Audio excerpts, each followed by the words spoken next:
मतदान यंत्रावर संशय घेत एका गावाने पेटवली मशाल, टाकली एक ठिणगी। अहो देशभर याचं कौतुक झालं आणि मिळाला सुद्धा सगळ्यांचा पाठिंबा या गावाला आणि या गावकऱ्यांना। सरकार आणि प्रशासन मात्र या गावाच्या विरोधात उभं राहिलं, त्यांच्या भूमिकेच्या विरोधात उभं राहिलं। गावाचा आवाज बंद करण्याचा हे प्रयत्न झाला, पण गाव काही थांबत नाही, थांबलेलं नाही। सत्याचा शोध घेत हे गाव पुन्हा मैदानात उतरलेलं आहे।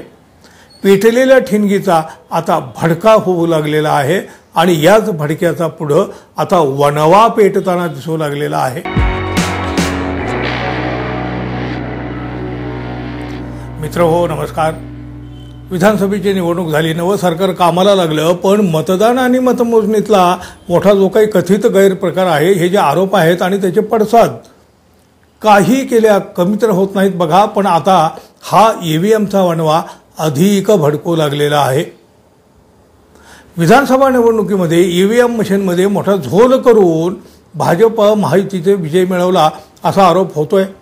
आणि बघा, हा आरोप होत असताना सोलापूर जिल्ह्यातल्या बारकडवाडी गावामधून एक ठिणगी पेटली। आता ही ठिणगी वणवा बनून भडकू लागलेली आहे। अहो ईव्हीएमचा म्हणजे मतदान यंत्राचा पर्दाफाश करण्यासाठी मार्कडवाडी ग्रामस्थानं बॅलेट पेपरवर मतदान घ्यावं म्हणून लढा उभारलेला आहे। मात्र प्रशासन आणि पोलिसांनी दडपशाही करून त्यांनी ठरवलेलं आयोजित केलेलं मतदान रोखलं गेलं।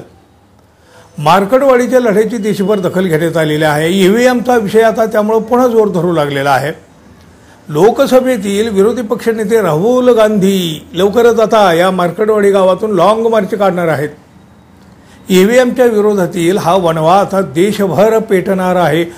दरम्यान बघा, ज्येष्ठ नेते शरद पवार हे उद्या म्हणजे रविवारी आता या मार्कडवाडी गावात भेट देणार आहेत। इथल्या लोकांशी ते काही चर्चाही करणार आहेत।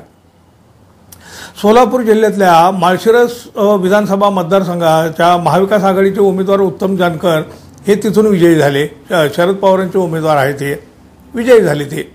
मात्र मार्कडवाडीमध्ये जानकर यांना अत्यंत कमी मतदान झालं, अपेक्षेपेक्षा कमी मतदान झालं आणि त्यामुळं मार्कडवाडी ग्रामस्थांनी ईव्हीएमच्या विरोधामध्ये उठाव करीत 3 डिसेंबरच्या दिवशी बॅलेट पेपरवर पुन्हा मतदान घेण्याची तयारी देखील पूर्ण केलेली होती। याची राज्यभर चर्चा झाली, देशभर चर्चा झाली। पण बघा, सोलापूर जिल्हा प्रशासन आणि पोलिसांनी गावकऱ्यावर गुन्हे दाखल केले आणि मतदान प्रक्रिया रोखली। एक सुद्धा मतदान होऊ दिलेलं नाही। ईव्हीएमच्या विरोधात सोलापूर जिल्ह्यात ठिकठिकाणी आंदोलन करण्यात आलेलं आहे। दडपशाहीचा मोठा आरोप आता या प्रकरणामुळे या मार्कडवाडीच्या सगळ्या एकूण घटनेवरून प्रशासनावर केला गेलेला आहे। या गावानं ठरवलेलं अभिरूप मतदान प्रशासनानं होऊ दिलेलं नाही, पण लोकांच्या मनातला उद्रेक देखील हे प्रशासन कमी करू शकलेलं नाही। उलट बघा, लोकांचा संताप वाढलेला आहे, उद्रेक वाढलेला आहे आणि प्रशासनाने घेतलेल्या भूमिकेमुळं मतदान यंत्रावरील अविश्वास अधिकच वाढीला लागला। अहो सत्याचा आवाज कितीही दाबला तरी तो दबत नसतो। आता बघा, सोलापूर ईव्हीएम विरोधी कृती समिती जी आहे त्या समितीच्या वतीनं स्वाक्षरी मोहीम सुरू करण्यात आलेली आहे। ज्येष्ठ नेते शरद पवार उद्या रविवारी मार्कडवाडी गावाला भेट देत आहेत। यावेळेला राष्ट्रवादी काँग्रेस शरद पवार पक्षाचे प्रदेशाध्यक्ष जयंत पाटील सुद्धा उपस्थित असणार आहेत। अर्थात ही माहिती शरद पवार यांच्या पक्षाचे आताचे नवनिर्वाचित आमदार उत्तम जानकर यांनीच दिलेली आहे।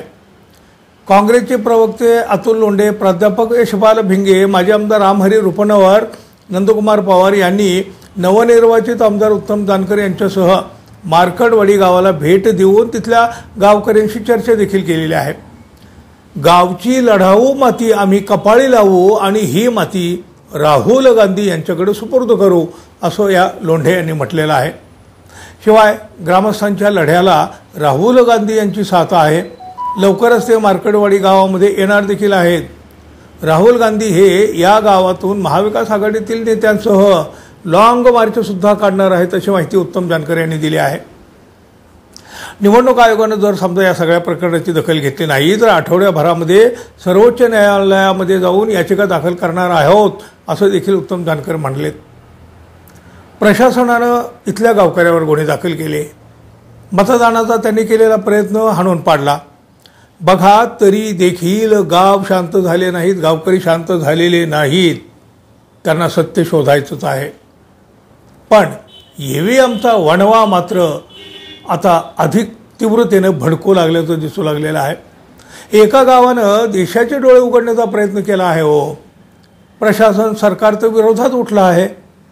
पण मित्रांनो, तुम्ही आहात का या गावाच्या बाजूने? जरूर सांगा.